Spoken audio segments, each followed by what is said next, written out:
I did a study which was published in that same year, 2015, by the Brookings Institute in the US, and I found that every Indian, as a relative share of his expenditure, spends nearly 2.5 times more than an average American on procuring renewable energy. So every Indian spends 2.5 times more than an American on procuring renewable energy. They spend 4 times more than every Japanese.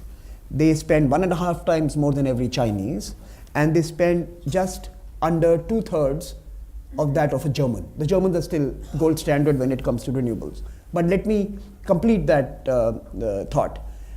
By 2022, India is determined to have 175 gigawatts of renewable energy in play, which is more than the entire generation capacity of Germany. So we are going to, in the next 7 years, install 135 gigawatts of Germany of renewable energy, which is roughly what Germany has installed over 200 years. That is the task in front of us. I'm just scoping the challenge of what energy leapfrogging really means. We must start understanding this.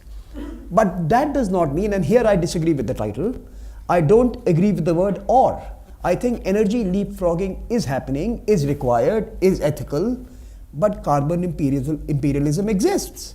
And let me share another set of numbers for you. First of all, the proposition made by the US itself was imperial. I think itself was unethical.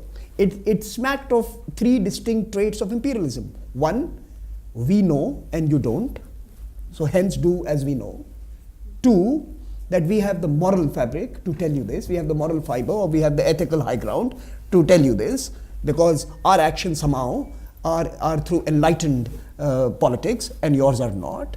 And third, we have the courage, and we still have the capacity to patronize you by talking down on you. And let me complete this thought again. During those negotiations, when we asked the bloc of the EU and the Americans that why don't they tell the banks to divert more money for finance, why don't they tell the technology companies to bring down IPR, they say they don't listen to us. It's market forces. And the Brazilian negotiator tells them, but you believe that we will listen to you, because you still believe that you have the imperial power over us, that you can't tell your companies what to do, you can't tell your banks what to do, but you can come to the emerging and developing world and tell them what to do. So you still believe that there exists this political equation where you can tell us what to do. So carbon imperialism also exists.